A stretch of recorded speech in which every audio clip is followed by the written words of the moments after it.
Anna is my first child. The moment she entered this world, the moment she was born, I felt tremendous change.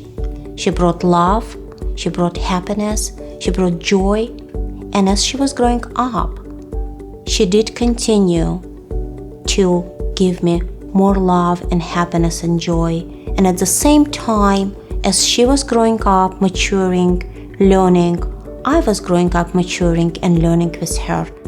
I had a very interesting childhood growing up. I was born in the Republic of Georgia and we immigrated when I was around 8 years old. I grew up in a household with many people. We lived sometimes 11 people in a 3-bedroom apartment. So being around people, I think you're just so close to your family. So I think I was a very caring child. She was always amazing, very kind, very sincere, and at the same time quiet. Sometimes I would wonder if she's happy or sad, and she would keep to herself. However, I always knew that she loved her family. And then I became an older sister, which helped me become independent. When you're an older sister, you have a lot of responsibilities. So I think I was a mix of independent, caring. I kept to myself a bit as well. She always was independent. She always was ready to take upon a task, accomplish, set a goal, and go for it. Immigrating was definitely difficult. So I think I went through a transition where I had many friends, and then moving here, I had to become adjusted and make new friends. But overall, I think I was like your typical child. I met Anna about 6 years ago when at the time we were working for the same company. I can remember her walking in. She had a very mature updo going on. I could understand this girl. We were both young professionals. I can't remember what prompted us to actually spend time outside of work for the first time, but once we did, we were completely inseparable. She was someone that I trusted from the start and continue to trust wholeheartedly. She's someone I can depend on, and I feel that she can depend on me. We've traveled together, had fun times, made great memories, spent way too many nights staying up too late. Anna stood by my side on my wedding day, and I look forward to standing by her side on her wedding day. I have 3 wonderful boys. Nick is the youngest boy, and only the boy have baby talk, so I really enjoy the Nick. Well, I grew up in Memphis, Tennessee, and so I think probably a fairly normal childhood. Went to school, played sports, loved to play video games, had a bit of a nerdy side, so I played chess for most of my childhood all the way through high school. Our high school team won the state championship in chess. Nitin was a very stubborn boy, but he was a really smart, and he was a little serious. He don't just mix up with people that easily. Nitin is a very reserved person. I see, just like his dad. I think what's probably distinctive about my childhood was that most people as they get older start focusing on one thing and the other. I kind of still kept it fairly diverse. So I was still playing sports and still playing chess through high school. I think virtue of being kind of very diverse in kind of my activities gave me a very diverse friend group, and in many ways makes me who I am today. Nick was really a good student, honor student. He was more dedicated in his study. He was always a leader in all Indian community, student and all that. He always take a leadership, and the Nick was himself, is a self-made, so I'm really proud of Nitin. I'm Nick's older brother. He and I are about a year apart, so we went to school together, grew up together, had a really close relationship. I turned to him for homework help every now and then, true story, especially in math. Watched him go through the awkward years, and we even found our way to get into a bit of trouble together too. I'm Nick's oldest brother, about 6.5 years older than him. Because of our age difference, we kind of ran in different circles. Whatever he did, he would do well, and he'd do completely, whether it was chess or the Brazilian Jiu-Jitsu or in the academic setting, his math or his whatever, he would do it to the max. Present day Nick, in my mind, is a lot like younger Nick, just a little bit bigger. He's still kind of nerdy, but in the good ways. He's obviously very smart, very ambitious, knows how to sort of have fun and enjoy himself, but at the same time, he's very focused on the kind of impact he wants to have on the world. So I met Anna actually at a very kind of popular bar in Boston called Brahmin. And so it was a typical Friday night. I was hanging out with a bunch of my guy friends, one of which was a good friend named Phil Strazula, who at the time was at business school, and he was talking about how difficult it is to meet people outside of business school when you're in business school. And so I made a comment to him. I go, the next beautiful girl that walks by, I'm going to introduce you. And if you know Phil, he very quickly said, do not do that. And if you do it, I'm going to walk away. I took that as a challenge. I saw Anna at the time, not knowing who she was, walking up. I stopped her and said, have you met my friend Phil? I had moved to Boston to work at HubSpot, and I had finally just gotten out of Rhode Island, and I was dying to move to a city. So Boston was kind of the closest city. I really wanted to go out, so I had convinced my roommate at the time. I said, hey, let's go out. There's this place in Boston that people recommend. It's called Brahmin. I remember it was around like 10 o'clock. I was kind of making my way through the crowd, and somebody stops me, and he says, have you met my friend Phil? By the time I looked over to Phil and came back, he turned around, he was walking away, so he did exactly what he said he was going to do. So when I looked back at Anna, she kind of had this very, upset look on her face, a little bit snooty, and she goes, and I look at him and I say, are you his attorney? Can Phil not speak for himself? Are you his attorney? And so I was just, taken aback. It was a Friday night, everyone's having a good time. So I just, for whatever reason, responded, who hurt you? And he says, who hurt you? And the response was like, why am I giving him such attitude when he's just trying to introduce me to his friend? We both laughed, and from there, it seems like the rest is history. And it was such like a quick, witty exchange. Then we both laughed, and he offered to buy me a drink, and we danced a bit. So yeah, the rest is history. But yeah, we met at a bar story in Boston. Well, it's kind of hard to remember who specifically asked who out. I would guess it was me. I think he basically asked me out because he offered to go to breakfast. So we met in the morning to get brunch at a place called The Met. The date was interesting. Like when you meet somebody, obviously at a bar, it's a different setting. And the next morning, you actually get to see them in daylight and have a real conversation with them. I remember he was very talkative. I just remember I had like a headache.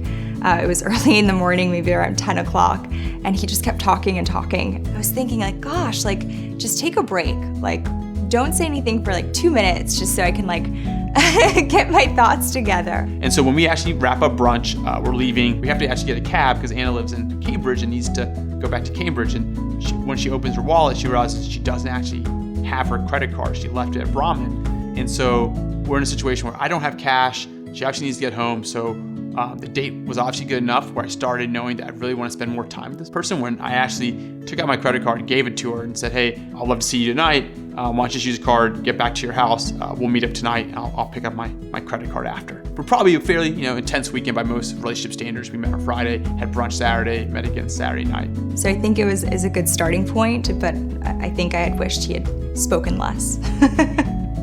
I met Nick in Boston. It was 4th of July party, and Anna invited us to join her and her friends for 4th of July.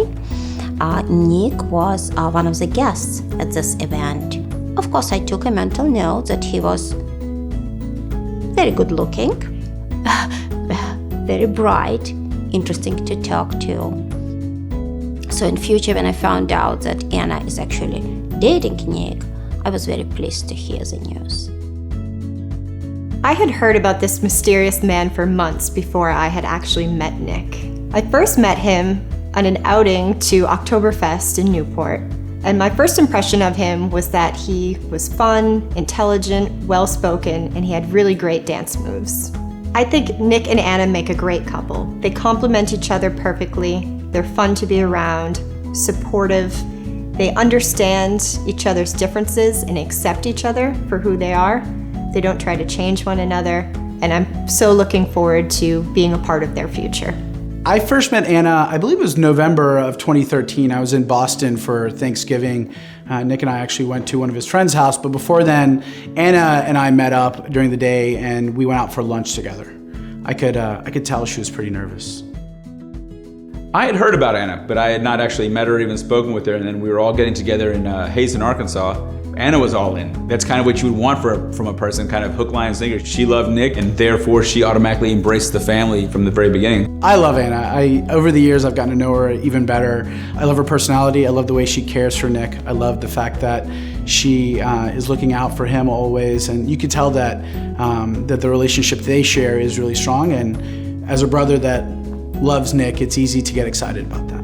One day they both fly in to come to see me and told me that, okay, we got a girls now, we want to come and see. And Nitin was so aggressive for that. He said, well, you come first, Boston. And I came and met Anna up here. And first I thought, because I didn't know about how that two culture gonna match. But when I met Anna, I was totally different. She was more dedicated, and I thought, I just didn't have to think nothing about that. She had made my day. I've been looking for this day. It's been a long time to my kids get married. Then I said, Anna, I love you, and we welcome to family, and then I left. But I think Nitin had a really good choice, There was this day in the summer, we were driving on Storo. We're sitting in the back of a cab, and we had the windows down, and it was just like this really beautiful breeze coming in. And I looked at him, and we locked eyes, and I was overcome with the sensation that I really love this person. And I looked at him, and I got so nervous. Of course, I didn't say anything, but I remember in that moment just like looking at him thinking like, yeah, I think this guy is the one. Yeah. So it's always, I think, a tricky question of how do you know that person's the one? I'm not sure if I could pinpoint a specific moment in time because it's a very gradual process. The moment I told her I loved her was probably past the time where I already knew it. And I think it's kind of a macho thing where you don't want to be the first one to say it, so you kind of sit on it for a while. But it was just a random day in September. I was having incredible stomach pain to the point that when Anna came over to my apartment so we can have dinner, I knew that I was like in very, very serious pain. I told her I need to go to the hospital. At that point, Anna knows enough about me that I wouldn't say something like that unless I was legitimately in significant pain. So we hop in a car, head over to the hospital. She is like fighting with the ER people, trying to get me further up the line. She's just being very helpful and caring and all those type of things. And so it's in that moment where it wasn't extremely glamorous. I was in a hospital bed, but I looked at her and told her I loved her. We're very different people individually. And so I think people know us well individually, or they're very two different people, but how they connect well is the best way I can describe it is you and I laugh at some things that are just not funny to anyone else, but you and I laugh independently about those. And so I always like the story of when Anna first met my mom flew to Boston. Anna took her out, took time off from work, all these things that, was very, very accommodating. We went to the aquarium and my mom's like, looking at the penguins or something. We're both reading a sign, and one of the signs was showing, how do penguins communicate? And it said, they do this when they want to say hello. They do this when they want to show that they're hungry and things like that. And one of the symbols was they put their head down like this. If they say, I love you. And so we're both reading the same sign. Yeah, we're both enjoying it. And we instantly look at each other. Both look at each other. Put our heads down. We both just crack up laughing. No words were said. We just did it. So we're on the same page. So I think we find love, humor, and happiness in a lot of the same things. I think we're very different people individually, and so sometimes if you know Anna really well, me very well, you're quick to say how do these two work? And I don't know if I buy into the whole opposites attracts mentality, but I do think part of our both coming from immigrant families, certainly the way we grew up, the things that we value, at the very core, we're very similar people. And I think that's probably it's a good foundation to build upon. Yeah, I think it definitely helps us relate to one another in ways that I think had we not shared those backgrounds, I don't know if we'd find that in other people. So from a values perspective, we're really family oriented, and that's something we kind of connected on from the beginning. And for me personally, I think what makes us work and what makes it so special is that if I were to make a list of things that I feel like I lack, all those qualities I'm able to find in Nick. And it's really great because there's so many things that I wish I was better at, but having my other half here, I think it really does complete me. I think Nick is great. I like him very much. I love him. I respect him greatly. And I trust him absolutely and completely with my daughter. This is the best thing mother can feel. Feeling that your daughter is in relationship with somebody who is capable of taking care of her, loving her, respecting her. This wedding makes me feel that Anna will have a beautiful life. Anna and Nick, I love you both. I can't believe that your wedding day is actually here. You're going to hear this 100 times, but it's true when people say it. This is going to be the fastest day of your life. Try to slow down and soak it all up together. Try to pay attention to all the details, the hard work that you put into the day. Take in the love from all of your guests, the people who are there to support you today and every day in life. And know that this is just the beginning. You're going to have a beautiful life together with many joyous occasions. But when things get tough, make sure to look back upon this day and remember the love that got you here today. Anna, welcome to the family. Nick and Anna, I'm so happy for you both. We love you very much and so excited to have you together. Congratulations, Anna and Nick. I hope you guys are happy together. I wish you the best in the future. Good luck. Anna, welcome to the family. Congratulations to both of you. I couldn't imagine a couple that is better because of each other. I can speak particularly because of Nick, and I thank you for helping bring out those parts within him that he probably was always wanting to kind of see himself develop into the man that he is today. He's more caring. He's more concerned. He's got a kind of a broader view of the world, and I think it's in large part or almost exclusively due to you and the influence that you've brought into his life. You are his muse. So welcome to the family, and I'm ecstatic for both of you. Anna and Nick, very congratulations, and I love you, and welcome to Donda family. Anna, you had really made my life. This is the day I was waiting for a long time. You would have wonderful life and work each other and carry on happiness in a life. And mom is with you anytime you need. I wish you happiness, guys. And happiness comes with a price. Every morning when you wake up and you look into each other's eyes, I want you to feel happy. I want you to enjoy each other. Go through the life thinking and cherishing every single moment of time spent together. From now on, it's not just Anna or just Nick. You are together. You are one whole.